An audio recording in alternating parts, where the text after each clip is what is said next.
Olha, policiais do BAEP, o Batalhão de Ações Especiais de Polícia, apreenderam uma moto roubada em Louveiro. O homem não tinha nenhum documento, trocou um veículo por um videogame. Meu Deus do céu. Carla Ramil traz os detalhes pra gente aqui, ó. Olho na notícia. Policiais do BAEP, o Batalhão de Ações Especiais de Polícia, faziam patrulhamento pela rodovia Anhanguera quando se depararam com esta moto. A placa do veículo chamou a atenção e eles decidiram abordar o motorista. Deparamos com essa moto, com a placa pintura artística. Logramos eles serem abordados ali na altura do Jardim do Lago. Foi feita a verificação do chassi, encontrava-se com a numeração suprimida, né? Ou seja, pinada. O número do chassi estava suprimido e a placa era uma imitação. Foi por meio da numeração do motor que os PMs descobriram que a moto havia sido roubada em fevereiro deste ano, na cidade de Louveira. Numeração da placa que ele fez, que constou uma Ford Ranger. Quer dizer, não tem nada a ver com uma motocicleta. Ivan Carlos Alves, de 22 anos, foi preso. Ele disse que ele enrolou um pouco com referência à documentação. Foi pedido, ele falou, comprei de um cara de São Paulo, de nome Paulo, deu o nome fictício dele lá. Só que já faz 6 meses que ele está, desde o tempo do furto que ele está rodando com essa moto. Quer dizer, ele sabia da procedência dela. Assim. E teria trocado essa moto por outra coisa? Ele trocou por um videogame, um jogo de videogame. O rapaz foi indiciado pelos crimes de receptação e adulteração de sinal identificador de veículo. O cara trocou um videogame pela moto. Já dá para explicar que é o tipo... Sabe o que é o problema do veículo roubado? Ele vale muito pouco no mercado paralelo. Só que em troca de um veículo roubado se mata, né? A gente vê aí casos cada vez mais violentos envolvendo o roubo de veículos. Essa placa aí completamente adulterada. O cara pintou lá um pedaço de metal, sei lá o que, colocou letras lá e ficou por isso mesmo. Faça-me o favor. A placa é do quê? De uma caminhonete, ô Felipe? O Felipe tá me dizendo aqui que a placa é correspondente a uma caminhonete, mas na verdade tá lá na moto. Cara de pau do caramba, viu? O duro é que um sujeito desse não fica preso, né? E a impunidade só alimenta a criminalidade, infelizmente. Vem comigo aqui, olha. Quem já passou por esse problema, hein? Quem já passou por esse problema? Quem já saiu de casa em busca de um ônibus do transporte coletivo e simplesmente ficou sem informações sobre o ônibus, sobre destino, sobre origem, sobre horário? Eu mesmo, se eu precisar sair de ônibus aqui em Campinas, eu tô dentro da água, velho. Porque eu já não me lembro muito mais, não. Eu sei da minha casa lá, mas andar no centro da cidade, faz muito tempo que eu não ando de ônibus em alguns bairros aqui da cidade. Antigamente eu sabia bem, rapaz. Mas mudou o ônibus, mudou itinerário, mudou linha. E você vai procurar no encontro. O que tem de gente reclamando dessa situação e enfrentando o problema não está escrito. Não está escrito. Aliás, se você precisar, tem que se virar para descobrir qual é o melhor lugar para embarcar nos coletivos, alcançar o destino certo. E diante desse cenário, algumas iniciativas independentes foram criadas para tentar ajudar quem depende do transporte público. O Rafael Gnipper vai trazer os detalhes para a gente, a reportagem está aqui, ó. Olho na notícia. Nos pontos, muita gente e pouca informação. Os cartazes que existem estão danificados ou apagados. Neste ponto, de maneira muito improvisada, alguém tentou deixar a caneta o número da linha mais claro. As reclamações vão além daquelas do dia a dia. Tem gente já temendo um futuro não tão distante. Agora, na época de Copa, quem vier aqui circular aqui em Campinas não vai conseguir achar ônibus nenhum. Porque não tem, olha, não tem todos os horários, não tem itinerário. Os motoristas não fazem o horário certo devido ao acúmulo de carro, lógico que aumentou o volume de carro na cidade. Então tá terrível. Quem precisa do transporte coletivo muitas vezes embarca às cegas. Esta mulher estava perdida. Queria saber se aqui passa o Proença ou Baronesa.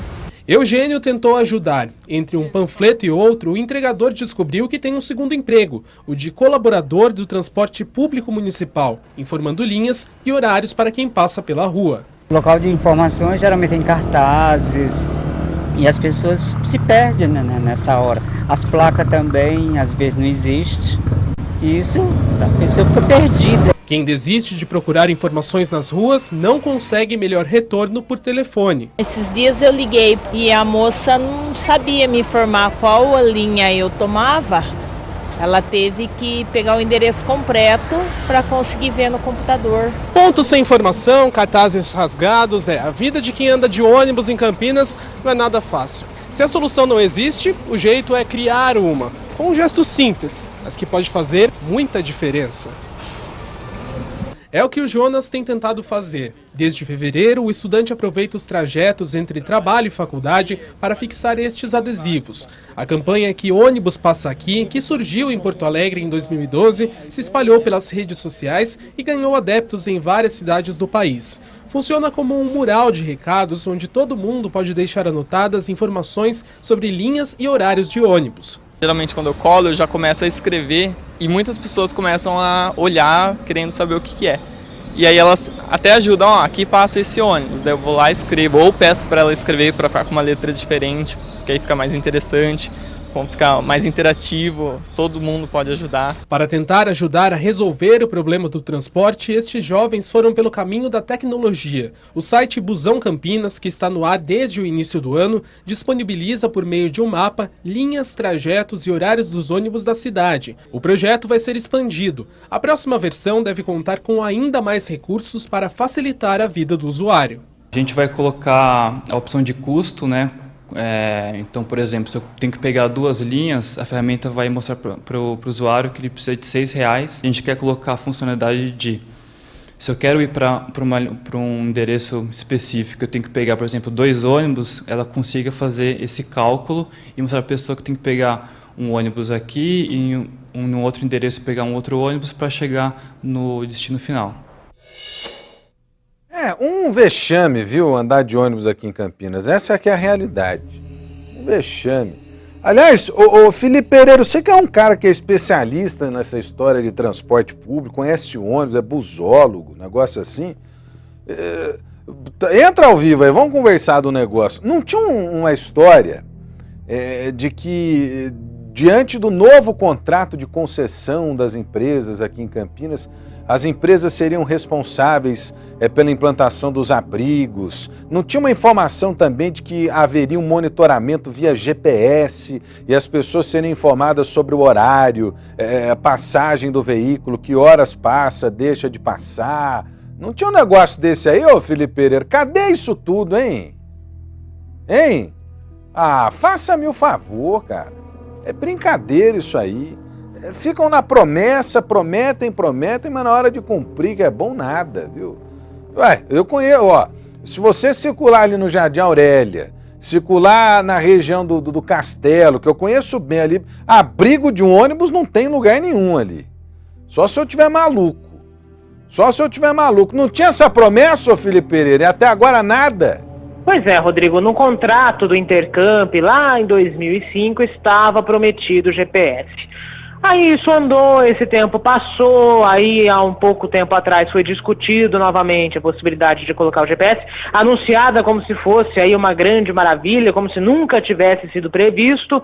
Aí agora vão discutir mais uma vez essa questão dos GPS nos ônibus, viu? Alguns aparelhos até já foram colocados em alguns coletivos, mas não são todos não, apenas de forma experimental. Aí até um tempo, e isso a gente até acompanhou aqui no Grupo Bandeirantes, chegou a ser colocado até aquele totem de informação, tinha um ponto na John Boyd Warp que tinha isso, que falava, o ônibus 212 vai vir em tantos minutos, o ônibus 229 vai vir em tantos minutos. Só que o tempo passou, isso também acabou ficando para trás. Então, existe uma nova discussão na Câmara de Vereadores, que deve acontecer nos próximos dias, para colocar de novo essa ideia em prática. Só que assim, isso já deveria ter sido feito desde 2005, quando o Intercamp, que é o nosso sistema de transporte atual, foi colocado em vigor. Ou seja, ficamos mais uma vez na promessa e com esse servicinho ruim demais da conta, hein? Para quem precisa, a população de Campinas. Faça-me o favor. Nós procuramos a INDEC, né, que informou que desde o ano passado vem reformando parte desses 5.000 não sei quantos abrigos aí. É abrigo mesmo? 5.200 pontos de ônibus da cidade. Até agora, olha que número impressionante, são 5.200 200, é isso? Volta esse negócio aí para mim, vai. Ó, 5.200 pontos da cidade. A Index que está reformando. Sabe quantos desses pontos foram reformados até agora? 400, velho. 400. Menos de 10%. Menos de 10%. Ah, brincadeira isso aí, viu? As informações diz que já foram atualizadas aí, segundo a INDEC, em 10% dos pontos. Disse ainda que também está colocando novos adesivos que indicam as linhas e os horários dos ônibus do transporte coletivo. A gente podia parar uma equipe um dia desses aí, Felipe Pereira, fazer a equipe sair de um ponto de ônibus e chegar ao outro lado da cidade, ver se ela consegue descobrir e se de fato tem plaquinha para indicar o caminho, viu? Ah, faça-me o favor, velho. Vem comigo aqui, obrigado Felipe Pereira falando ao vivo. Olha, nós mostramos aqui no Brasil Urgente, na terça-feira, a história daquela moça que tinha voltado, né? Do feriadão, e aí teve uma surpresa extremamente desagradável. É que a casa dela foi invadida. Nada tinha sido levado na ocasião, a não ser um abajur. O suspeito de invadir a casa dela foi preso, e o detalhe, ele é auxiliar de pedreiro no mesmo condomínio onde fica a casa, e na hora que chegou na delegacia, uma situação incomum. Ele foi dado como morto. É um morto-vivo de Campinas. Andréa Marques é quem explica a história. Olho na notícia. Um dia depois de invadir a casa, Magno Cardoso Soares foi parar na delegacia pelas mãos de uma empresa de segurança privada. Para deter o acusado, os seguranças fizeram uma armadilha. Na tentativa, montamos viatura, um homem escondido, se ele voltasse novamente para tentar uma ação, que a gente suspeitava que era o servente de pedreiro que trabalha ao lado da residência, né? E hoje cedo, em patrulhamento, na hora que nós passamos na frente da residência, deparamos com o elemento. Magno é acusado de invadir esta casa no distrito de Barão Geraldo. Ele teria pulado dentro da residência e se ferido. Deixou para trás um rastro de sangue. Quando foi flagrado, ele usava luvas e contou uma outra história aos seguranças. Pedi para tirar as luvas, foi constatado o ferimento. Ele disse que o ferimento era mordida de animal, não teve como acreditar. Da casa nada foi levado. Mesmo assim, Dona Maria Amélia procurou a polícia. A maior preocupação é realmente a gente se sentir segura. Agora eu tô. Mas a história não parou por aqui. Quando o caso chegou aqui na delegacia, ganhou um novo capítulo, desta vez mais inusitado. Nos registros da polícia, Magno Cardoso Soares aparece como morto. Agora, além de responder por invasão de domicílio, vai ter que provar que está vivo. Foi em 2012, houve um atropelamento na SP-101, na passarela de bairro Santa Bárbara. E essa pessoa veio a falecer. E como esse jovem que fez esse furto anterior nessa residência do Terra de Barão, ele estava dado como sumido, os pais foram até o ML e reconheceram ele como sendo filho dele, esse corpo que estava lá no ML. O acusado foi encaminhado para fazer um exame de corpo de delito. Um parente deve ir até a delegacia para ajudar a desfazer a confusão. Já a dona da casa não se livrou do susto. Reforçou toda a segurança para não ter de novo surpresas desagradáveis. Colocar uma cerca elétrica, chamar um monitoramento, botar câmeras de televisão, trocar todas as fechaduras. A gente está refém, né? Está refém. Isso, lamentavelmente, é no país inteiro, né? Olha, uma situação extremamente inusitada, né? Chegar na delegacia e o cara tá morto. Tá morto, quer dizer, o morto-vivo, né? O morto-vivo. Agora, algumas questões chamam a atenção. Ele não tinha documento, foi contratado para trabalhar dentro desse condomínio aí, fazia 3 semanas que ele estava trabalhando no condomínio, né? Disse lá informalmente aos seguranças que tem problema com álcool, né? Que é viciado em álcool e que isso tinha tirado, né, a consciência dele na hora de agir. É uma situação terrível, né? Terrível. Parece que mora na rua, a família de Minas Gerais, e quando avisada de um acidente em que ele poderia ser vítima, teria vindo aqui à região e reconhecido um corpo no lugar dele. Levanta uma outra questão, né? Qual foi o corpo sepultado no lugar do vivo aí? Alguém foi enterrado no lugar dele. Às vezes alguém até que está desaparecido, a família ainda imagina que que está desaparecido, mas na verdade, né, tá morto lá e as pessoas não sabem, né? As pessoas não sabem. Esse foi o rastro que ele deixou, porque ele pulou o muro, caiu em cima de um abrigo de pedra, esse abrigo quebrou. Aí dali ele seguiu até essa porta que ele quebrou também com a mão. A porta de vidro, ele se feriu e aí acabou ferido andando pela casa toda. Quando ele percebeu que o ferimento era grave, ele tentou fugir de novo da casa, aliás, tentou não, fugiu da casa. No outro dia apareceu para trabalhar todo machucado e aí foi reconhecido. Ah, faça-me o favor, hein? Olha, susto em Americana, me dá aí as imagens. Quem é que vai falar ao vivo comigo, ô Felipe Pereira? Porque um avião fez um pouso forçado hoje no aeroporto da cidade. Aliás, na semana passada ou semana retrasada, alguns dias nós mostramos aqui a queda de uma aeronave nesse mesmo aeroporto. Me dá aí as imagens, o Edson Silva é quem vai trazer os detalhes ao vivo aqui na tela da Band. Pouso forçado, aeroporto de Americana, hein, Edson Silva? Boa tarde, Rodrigo. Exatamente, Rodrigo, um susto essa tarde e mais uma vez no aeroporto lá de Americana. Essa aeronave do motor teve um problema aí no trem de pouso. O piloto teve que fazer um pouso forçado, não havia outros ocupantes no avião e que fez aí o chamado pouso de barriga. Uma equipe do Corpo de Bombeiros foi mobilizada e se encarregou de fazer os procedimentos ali de emergência, né, para evitar algo mais grave, como uma explosão ou um incêndio. Apesar de toda a tensão de momento, ali tudo correu bem, o piloto não sofreu ferimentos. Como você bem lembrou, Rodrigo, no último dia 9, nesse mesmo aeroporto, houve um acidente fatal. Um ultraleve caiu na cabeceira da pista e ficou totalmente destruído, matando na hora o empresário que pilotava a aeronave, o Clayton Fincher. Na ocasião, segundo testemunha, Fincher teria sobrevoado o local por apenas 1.500 metros após a decolagem. A polícia investiga esse acidente fatal, né? Mas possivelmente a aeronave apresentou algum problema mecânico.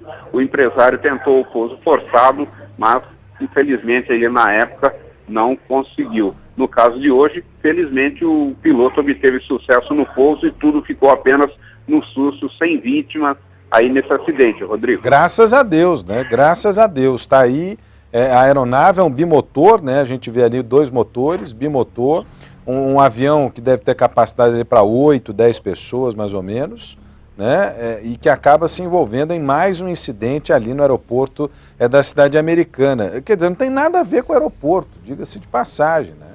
Tem a ver aí, provavelmente com uma falha mecânica, porque o trem de pouso não conseguiu ser ativado, o piloto não conseguiu ativar o trem de pouso, teve que fazer um pouso de dorso ali, né? Aliás, é algo previsto no protocolo da aviação. Houve a tentativa ali dos homens do Corpo de Bombeiros em conter qualquer risco de chamas, qualquer risco de incêndio, né? Trabalho bem sucedido do piloto e também dos homens do Corpo de Bombeiros. Graças a Deus, ninguém ficou ferido. Como lembrou o Edson há alguns dias, né, nós tivemos aquele acidente com o empresário, dono de uma rede de joalherias aqui do estado de São Paulo, aliás, no Brasil inteiro, né? Uma falha mecânica pode ter derrubado o avião que ele pilotava também no aeroporto de Americana. Um susto, né? E a gente fica muito preocupado quando o assunto é avião. O avião é muito seguro, viu, gente? Só que, infelizmente, acontecem dessas aí, né? Acontecem dessas aí. Nesse caso, graças a Deus, não há feridos, não há problemas mais graves. A pista, inclusive, já está sendo liberada lá do aeroporto de Americana. Obrigado ao Edson Silva falando ao vivo no nosso Brasil, gente, para Campinas e região.